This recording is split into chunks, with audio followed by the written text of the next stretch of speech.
지구는 아주 살짝 기울어져 있습니다. 그 사소한 기울기 덕분에 6월부터 8월까지 북극 근처의 도시들은 하루 종일 해가 지지 않죠. 러시아의 무르만스크도 마찬가지입니다. 이 도시는 멸망한 것처럼 조용하고 거리는 텅 비어 있습니다. 하지만 이건 도시가 망한 게 아니라 단지 사람들이 자고 있는 새벽 4시여서 그렇습니다. 문제는 우리에겐 신기한 이 현상이 누군가에겐 지옥이란 것입니다. 수면 리듬은 완전히 무너지고 몸은 피곤한데 수개월간 해는 안 지고 결국 수면 장애와 우울증으로 자살하는 사람이 증가합니다. 그런데 러시아에는 또 하나 특이한 장소가 더 있습니다. 바로 2만 명이 한 건물에 사는 성벽 아파트입니다. 건물의 둘레만 무려 1.1km. 최후의 요새처럼 보이지만 평범한 사람들이 사는 아파트일 뿐입니다. 동과 동 사이의 간격이 전혀 없는 탓에 이 아파트는 특정 출입구를 통해서만 들어올 수 있습니다. 왜 이 사람들은 35개의 동을 한 줄로 이어 성벽처럼 지어야만 했을까요? 저는 오늘 한국에서는 쉽게 볼 수 없는 러시아의 특이한 장소들을 가보기로 했습니다.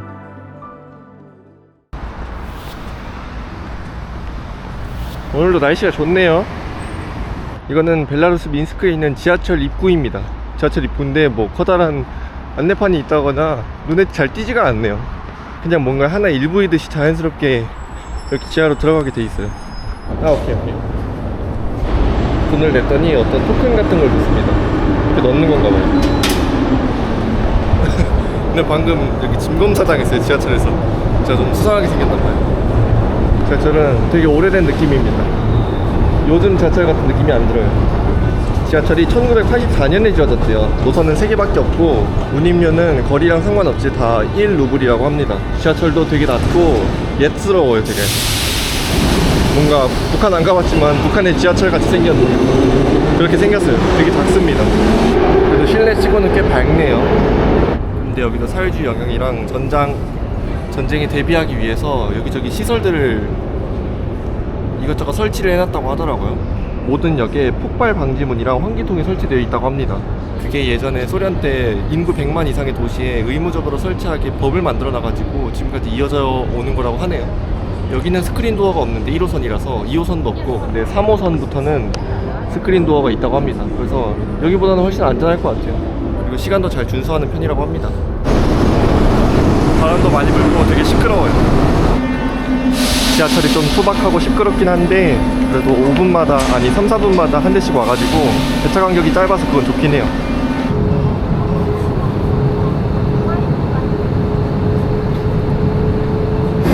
날씨가 꽤나 밝은데 10시 반밖에 안 됐어요. 이게 공항입니다. 엄청 작지 않아요? 근데 지금 10시 41분인데 10시 41분에 딱 공항 버스가 있거든요. 이거 놓치면은 1시간 뒤에 타야 되는데 벌써 가버렸나? 뭐 기다리고 있는 버스가 없네요. 저기 버스 표지판이 있는데. 그리고 올 때도 비행기를 하나 놓쳤어요. 경유를 해서 왔는데 제가 좀 수상하게 생겼나봐요. 저를 중국인들은 다 이렇게 그냥 경유하게 해줬는데 저는 여권을 안 통과시켜주는 거예요. 그래가지고 한 20분 동안 30분 동안 가만히 앉아있어가지고 기다리느라 다음 비행기를 놓쳐가지고 새로운 비행기를 타고 왔습니다. 그래서 좀 늦게 오긴 했는데 10시 41분.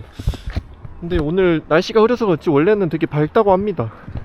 근데 제가 있는 내내 계속 비가 올 예정입니다. 하필 날씨를 잘못 골랐어요. 그래도 여기가 북극권에선 제일 큰 도시라고 했는데 공항에도 버스가 하나밖에 안 다닙니다. 이거는 평일, 이건 토요일, 이건 일요일. 106번 버스밖에 안 다니네. 그리고 버스를 기다리려면은 1시간이 남아서 그냥 택시 타고 갈까? 이게 터미널이래요. 안에 사람이 있나? 뭐지? 문이 다 닫혀 있습니다. 그래도 밤에 이렇게 밝아도 10시는 10시니까 문을 다 닫아 놓네요. 택시 타고 가야겠어요. 106번 버스가 옵니다. 지금 시간이 아닌데? 이거 타고 가야겠다. 나이스. 개꿀이고요. 뭐야, 시간 안 찍히네? 근데 나한테는 결과적으로는 이득이야. 5 minutes? 오케이. 알았어. 오케이. 담배 피고 오신대요. 이게 웬 떡이야. 근데 제가 러시아를 몇 번 와봤는데 러시아 자동차 특징이 그냥 개박살나도 타거든요. 좀 오래됐다 싶으면은 이런 범퍼 같은 게 다 나가 있고. 그런데 여기는 좀 뭐랄까 신기해요. 다 자동차가 멀쩡해요. 그래서 신기합니다. 러시아는 좀 뭐랄까 미국도 그렇고 그냥 범퍼 붙여진 거 가지고는 뭐 새 차를 사거나 고치거나 그러지 않더라고요. 진짜 상남자들입니다. 근데 여기는 자동차들이 다 멀쩡하게 생겼어요. 뭐 하나 두 개쯤 고장난 게 보이긴 하는데 아주 양호합니다. 러시아 같지가 않아요.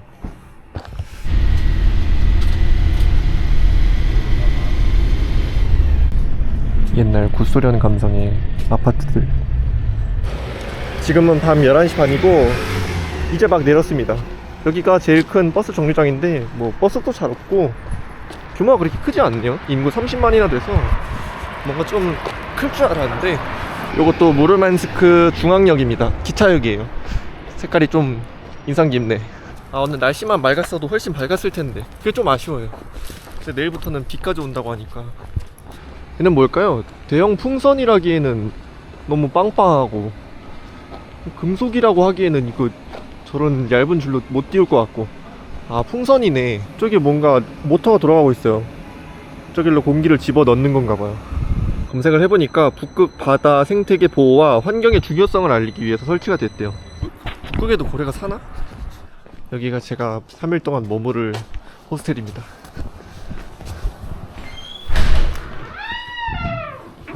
체크인.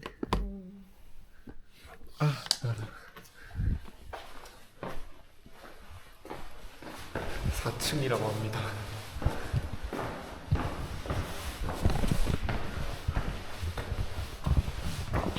체크인을 했습니다. 호스텔은 이렇게 생겼어요. 이 양쪽에 다 방입니다. 제 방에는 침대가 한 4개 있어요. 여기 주방입니다. 뭐 그냥 물 정도 마실 수 있는? 이게 엘리베이터입니다. 엄청 쬐끄만해요. 그리고 되게 시끄럽습니다.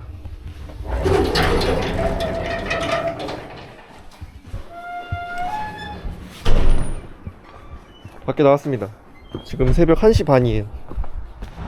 이것도 거짓말 한다고 하는 사람 있을 것 같아가지고 진짜 1시 반입니다. 근데 되게 밝아요. 뭐야, 뭔가 이렇게 밝으니까 24시간 하는 데가 많을 것 같았는데 다 일찍 닫더라고요. 생각보다 뭔가 기분이 이상합니다. 대낮인데 사람이 아무도 없는 유령 도시를 걷는 기분이에요. 근데 유령 도시가 아니라 뭐랄까, 신호등도 멀쩡하고 건물 색깔도 멀쩡하고 원숭이인지 새인지 새겠죠? 새 소리밖에 안 들리고 핵폭탄 맞은 지구를 걸어다니는 기분입니다. 그런데 이 대한민국에는 없는 백야라는 것이 특정 지역, 특히 북극에 왜 생기냐면은 지구는 이렇게 지구가 바짝 서서 자전하지 않고 살짝 기울어서 자전합니다. 근데 이렇게 되면은 6월부터 8월까지 북극 지역이 계속 태양을 쳐다보게 되거든요. 하루 종일 쳐다보게 됩니다. 24시간 내내 태양이 지평선 아래로 내려가지 않게 됩니다. 그래서 백야라는 게 발생하는데 대신 반대 현상이 일어나기도 해요. 백야의 반대는 극야인데 24시간 동안 해가 안 뜨는 극야 현상이 일어나기도 합니다. 이 북극 지역에. 그 극야 때는 24시간 내내 밤이니까 멜라토닌 분비 리듬이 붕괴되면서 뇌가 혼란을 일으키면서 낮에도 졸리대요. 근데 진짜 밤에는 또 자야 되는데 잠도 안 오고. 극야일 때 사람들이 자살을 많이 할 것 같지만 아니라고 합니다. 오히려 백야 혹은 극야가 끝날 때 사람들이 더 많이 죽는데요. 극야가 사람을 우울하게 하고 수면장애를 일으키는 건 맞지만 정작 자살을 실행하는 거는 활력이 생기는 늦봄이나 초여름에 더 많이 나타난다고 모든 북극 도시의 통계들이 그렇게 얘기합니다. 그러니까 진짜 우울할 때는 자살하지 못하고 있다가 몸에 좀 에너지가 돌 때 그거를 행동으로 옮겨버리는 거죠. 그래서 이제 세상을 다 떠나게 되는 거고, 특히 그게 그린란드라는 곳에서 되게 심합니다. 그린란드는 이제 섬 전체가 다 북극에 있거든요. 세계에서 자살률이 가장 높은 나라가 아프리카의 레소토라는 나라인데 그린란드는 딱 수치가 비슷해요. 어느 해에는 레소토보다도 사람이 많이 죽기도 합니다. 그린란드가 고립되어 있다는 특징도 있는데 이 백야랑 극야가 공존하면서 그린란드 사람들이 자살을 더 많이 한다고 하더라고요. 저는 뭔가 사람이 더 우울할 때 자살을 더 많이 한다고 생각을 했는데 그게 아니더라고요. 오히려 조금 활력이 돌고 에너지가 돌았을 때 그때 더 많이 스스로 목숨을 잃는다고 합니다. 9시부터 오후 10시까지만 영업을 하네요. 한국에 있는 그런 가게들보다도 영업시간이 길지 않은 것 같아요. 아닌가? 저건 아침부터 하니까 긴 편이긴 한가?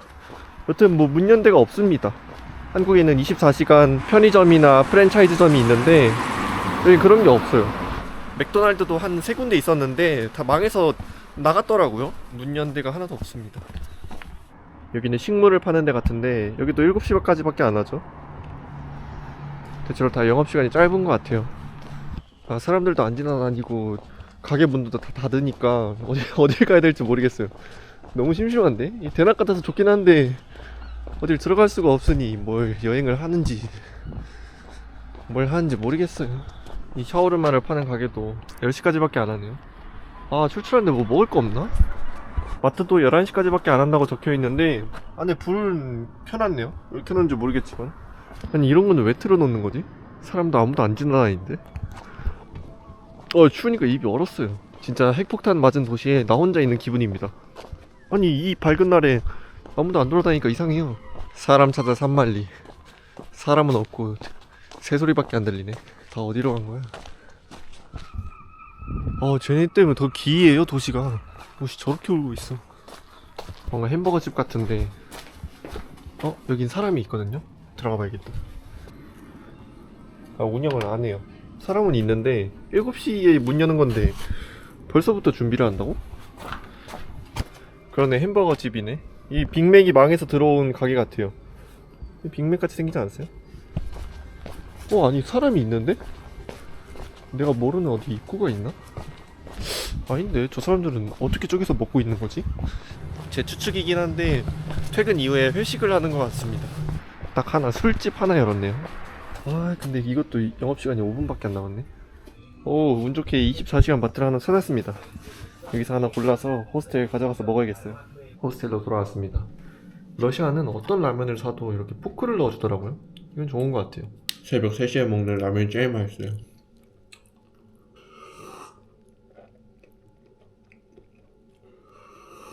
밖으로 나왔습니다. 지금은 오후 3시에요. 근데 뭐 새벽 3시나 오후 3시나 별 다를 게 없죠. 아주 조금 더 밝긴 한 것 같아요. 사람들도 좀 다닙니다.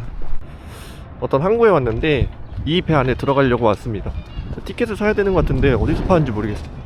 이게 지금은 운행하지 않는 레니노 핵 쇄빙선 박물관인데, 쇄빙선이 말 그대로 얼음을 뚫고 지나가는 배예요. 러시아가 추우니까 겨울이 되면은 얼음이 끼는 데가 많은데 그거를 돌파하면서 나아가는 그런 배인데, 일반 쇄빙선은 디젤 엔진을 쓰거든요. 근데 저게 세계 최초로 원자력으로 배 안에서 원자력 발전을 돌려가지고 가는 최초의 배라고 합니다. 그게 파워가 훨씬 세대요. 근데 발전 원리에서도 알 수 있다시피 원자력으로 돌아가는 거다 보니까 사고가 나면 치명적이긴 합니다. 바로 방사능이 유출되는 거거든요. 그것도 그렇게 북극에서는 그게 더 치명적이라서 다른 나라에서는 잘 안 쓰는 건데, 러시아가 요즘 북극 항로를 개척하려고 엄청 공을 쓰고 있거든요. 그래서 저거 하나 만드는데 수조 원이 들기도 하고 관리가 엄청 힘든데도 불구하고 저거는 지금 퇴역 배라서 안 쓰고 새로운 배들을 만들어서 많이 쓰고 있다고 합니다. 핵 쇄빙선을 러시아에서밖에 안 만들고 안 써가지고 저기 들어가려고 했는데 이 밖에서 1시간 동안이나 기다려야 된대요. 지금 그러기엔 너무 추워가지고 안에 못 들어갈 것 같습니다. 딴 거 구경하러 가야죠. 근데 저게 대단한 게, 평범한 쇄빙선 같은 경우에는 수천 킬로미터마다 기름을 한 번씩 넣어줘야 되는데 저거는 길게 보면은 5년까지도 육지에 오지 않고도 항해가 가능하다고 합니다. 근데 뭐 그렇게까지 쓰진 않고 안에 들어있는 게 사람이잖아요. 한 200명, 300명 들어가는데 사람은 교체를 해줘야 되니까 3개월에 한 번씩 정박을 하긴 한다고 합니다. 그래서 안에 들어가면은 재밌는 거 볼 거 많을 것 같아가지고 가려고 했는데 아쉽습니다. 여기에 유명한 북극 음식을 판다고 해가지고 왔습니다. 술록고기를 판다던데. 뭐가 좀 비싸 보이는데? 곰고기도 파나? 곰이 있네. 그 런치 세트가 있다 그래서 그게 저렴하다고 해서 먹으려고 왔거든요. 그 우하라는 수프랑 스테이크가 합쳐서 17,000원? 그 정도 먹을 수 있다고 해서 왔는데, 그 4시까지인 줄 알고 왔는데 4시까지가 아니라 3시까지래요. 지금 3시 50분이라서 따로따로 시켰습니다. 따로따로 시키니까 비싸네요. 막 35,000원? 좀 비쌉니다. 근데 뭐 언제 북극 고기를 먹어보겠어요. 지금 아니면 뭐 먹어볼 그게 없으니까. 우화가 나왔습니다. 이게 북극에서 먹는 수프인데 새우 같은 게 들어가 있네요. 새우 냄새가 많이 나요. 국물부터 한번 먹어볼게요.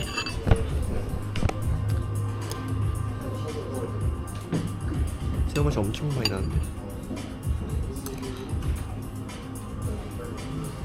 이렇게 새우를 덩어리로만 넣지 않고 갈아서도 넣었어요.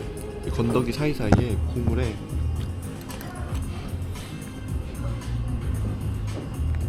새우가 씹힙니다.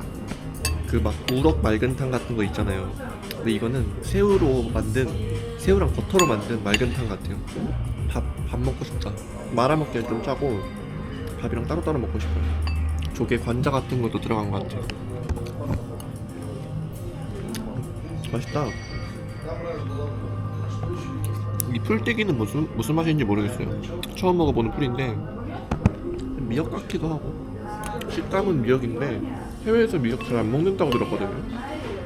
모양도 미역이라고 치기엔 너무 작아서 대파 모양이라서 미역은 아닌 것 같아요. 식감은 미역입니다. 방금 밥이랑 먹고 싶어가지고 이것만 먹고 고기 먹으면 배 안 찰 것 같아서 밥 있냐고 물어봤는데 밥은 없대요. 그래서 으깬 감자 시켰습니다. 밥 먹고 싶은데 좀 비싸긴 했어요. 한 800루블이었어요 이 수프가. 근데 북극에서만 먹는 수프라고 하니까 맛은 진짜 있습니다. 수프를 다 먹으니까 순로 고기도 나왔습니다. 태어나서 처음 먹어보는데 무슨 맛일지 모르겠어요. 얘는 아마 후추랑 소금인 것 같은데 왜 안 갈아서 주지? 씹어 먹으면은 딱딱할 것 같은데. 또 제가 럭셔리 여행 전문가 아니겠습니까? 살질 하나는 기가 막히죠. 와, 되게 부드러워. 미디엄 레어로 달라고 했는데 맞게 준 거겠죠?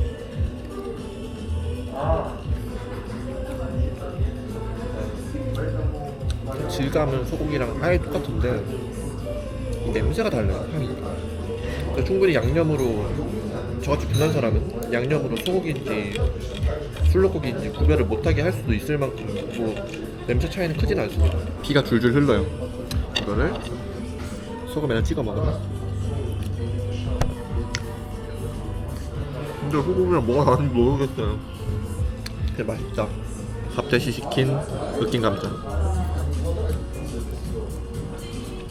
그냥 진짜 감자 맛. 양념을 안 했네. 소금도 안 쳐져 있어.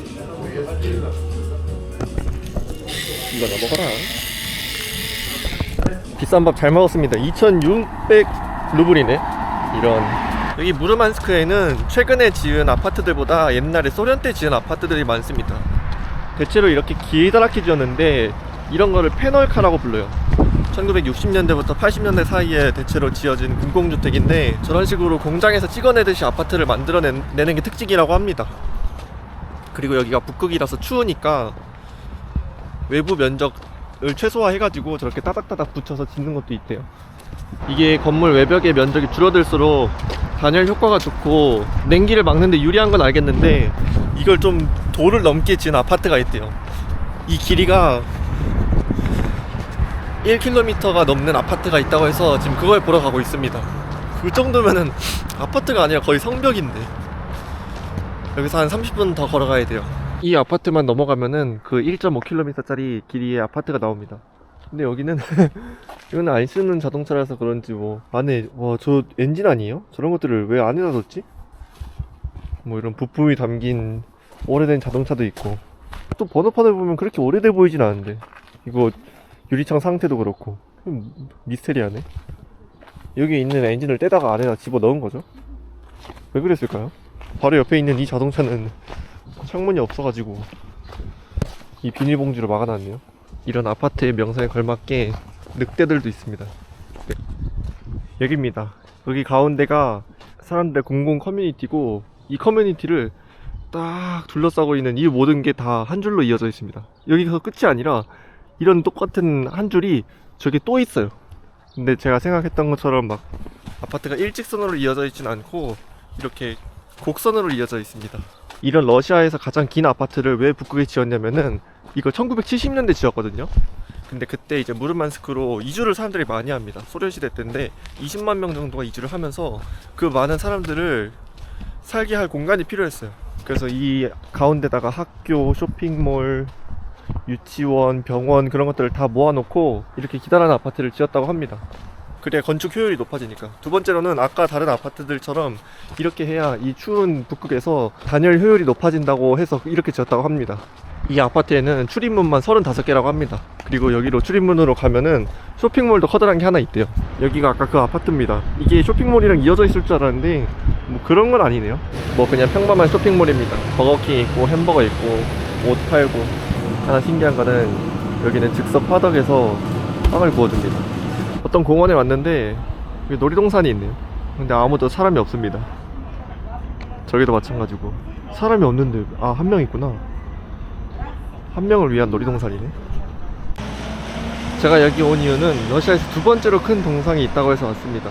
높이는 35m고 아파트 13층 정도 높이래요. 동상 이름은 알로샤 동상입니다. 알로샤가 뭐 사람 이름은 아니고 그냥 상징적인 이름인데 그렇게 커다란 동상을 지어준 이유가 있더라고요. 여기 무르만스크가 세계 2차 대전 때 독일의 나치가 점령하려고 엄청 애를 썼던 도시예요. 여기가 부동항, 그러니까 얼지 않는 항구여서 미국이랑 영국이 소련한테 무기랑 물자를 대줄 때 이 항구를 계속 이용을 했었거든요. 그래서 독일이 소련을 이기려면은 여기 항구를 끊어내고 점령을 했었어야 됐어요. 근데 여기를 지키던 소련 병사들이 겨울철에 영하 30도, 40도까지 내려갔는데도 여기를 포기를 안 하고 지켜냅니다. 그래서 그 공로로 무르만스크가 소련에서 영웅도시라는 칭호를 받게 됩니다. 이걸 받은 게 이 러시아 넓은 땅덩어리 중에 13군데밖에 안 된대요. 그래서 그걸 치하하는 의미로 커다란 동상을 지어줬다고 합니다. 아, 저기 보인다, 뒤통수. 아, 근데 엄청 밝죠? 지금 밤 8시입니다. 근데도 이렇게 밝아요. 어제보다 날씨가 좋다 보니까 더 밝게 느껴지는 것 같아요. 와, 여기서는 무르만스크가 다 내려다 보입니다. 아까 봤던 그 오래된 아파트들까지 다 보여요. 근데 색깔이 진짜 없다. 다 회색깔 아파트밖에 없어요.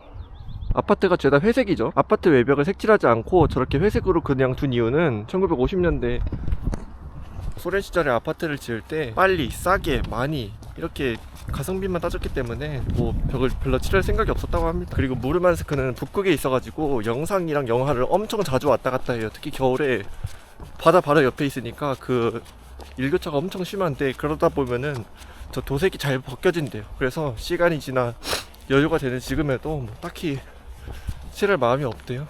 돈만 많이 깨지는 거니까. 아마 전쟁에서 전사한 병사들의 묘지 그런 거겠죠? 앞에서 보면 이렇게 생겼습니다. 꽤 크네. 하긴 13층 높이라고 했으니까. 무르만스크 인구가 30만입니다. 북극권에 있는 도시들 중에서는 제일 큰 도시인데, 제가 시내에 있을 때는 다 낮은 건물들밖에 없어서 여기가 제일 큰 도시가 맞나 했는데 이렇게 올라와서 보니까 30만이 될만 하네요. 그리고 여기 있는 항구가 콜라베이라는 만에 있는 항구인데, 이거 덕분에 이렇게 무르만스크가 큰 도시가 될 수 있었습니다. 이게 1년 내내 얼지 않는 부동항이거든요. 근데 북극에 가까이 있으면 항상 추울 것 같잖아요. 근데 바닷물이 따뜻한 덕분에 항구가 잘 얼지 않는데요. 여기가 아이슬란드의 수도 레이캬비크보다도 북쪽에 있긴 하거든요. 뭐 그래서 커졌다고 합니다. 이거는 아지무트라는 호텔인데 북극권에서 가장 높은 빌딩이자 무르만스크에서도 제일 높은 빌딩이래. 하루 숙박비는 10만원 초반대라고 합니다.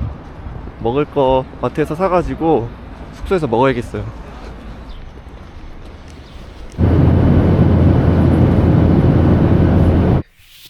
여기는 제 새로운 숙소입니다. 영락없는 관이죠.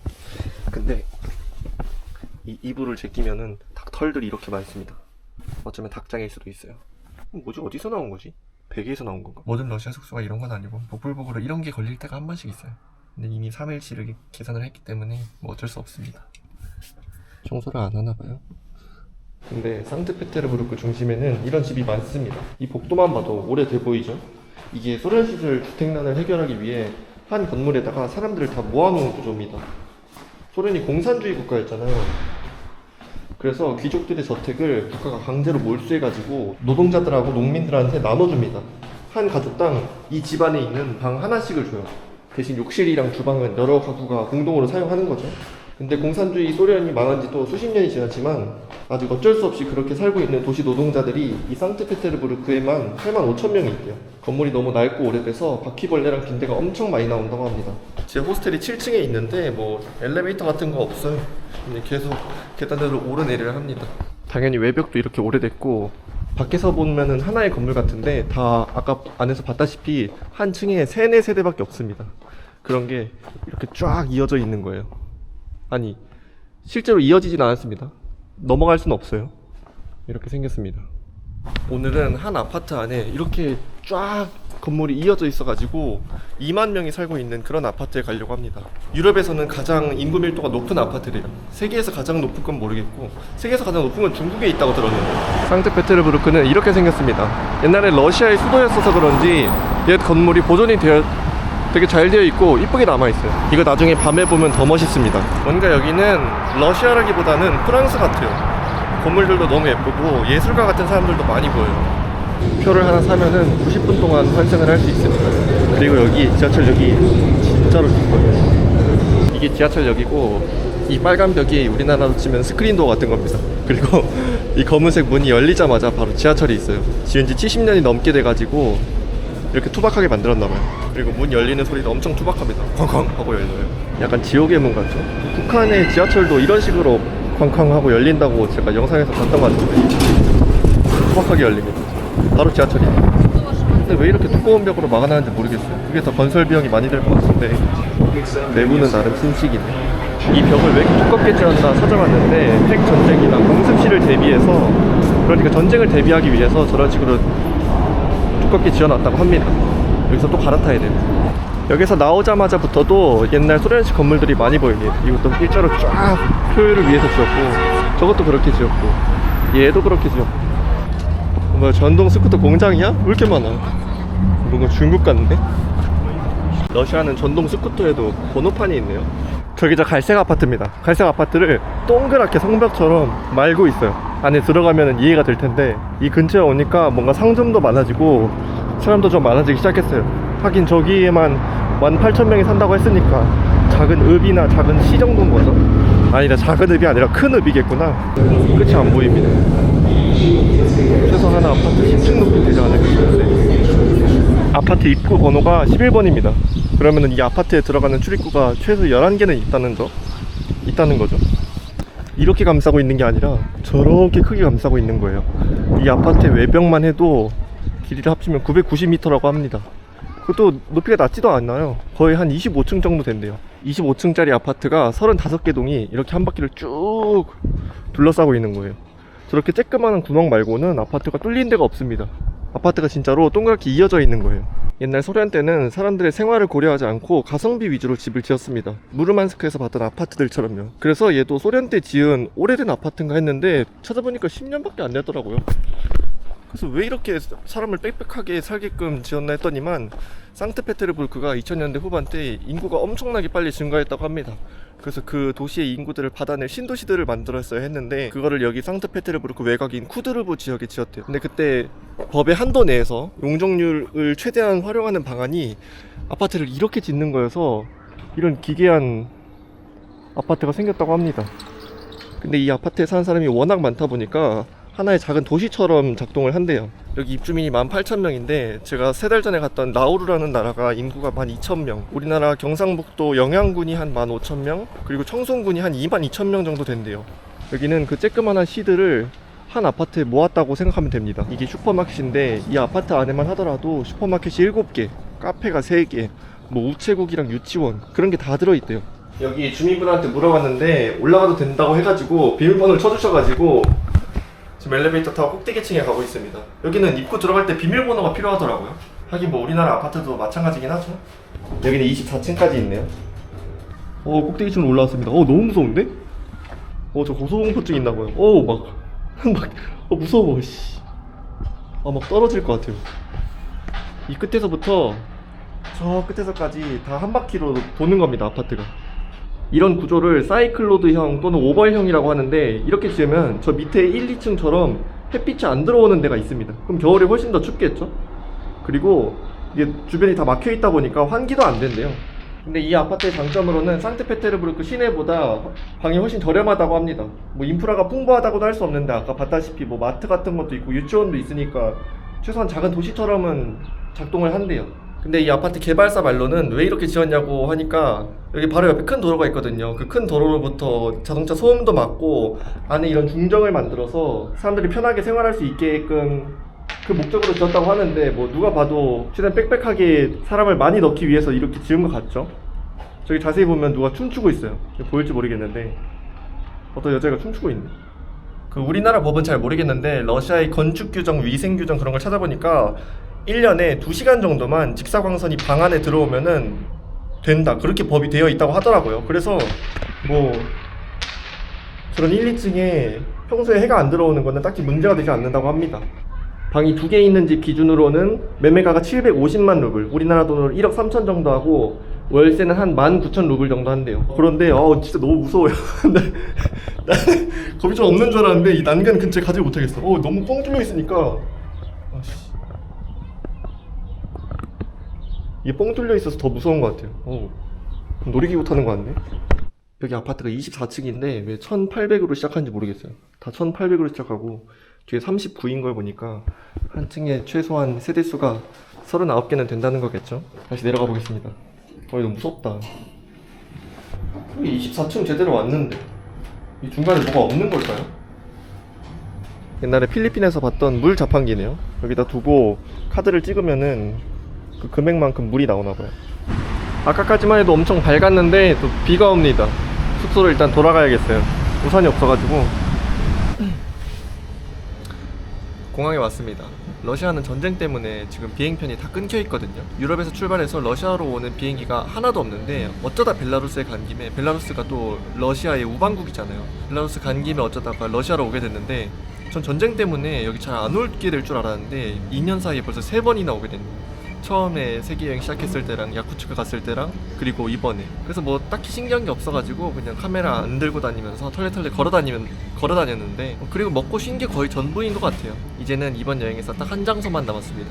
야쿠츠크 여름을 갈까 아니면 우즈베키스탄을 다시 갈까 했는데 한 일주일 동안 고민했거든요. 언젠가 한 번은 다시 가야 될 것 같아서 사람들이 그렇게 가라고 했던 우즈벡 소년회로 다시 가기로 했습니다. 비행기 타러 갑니다.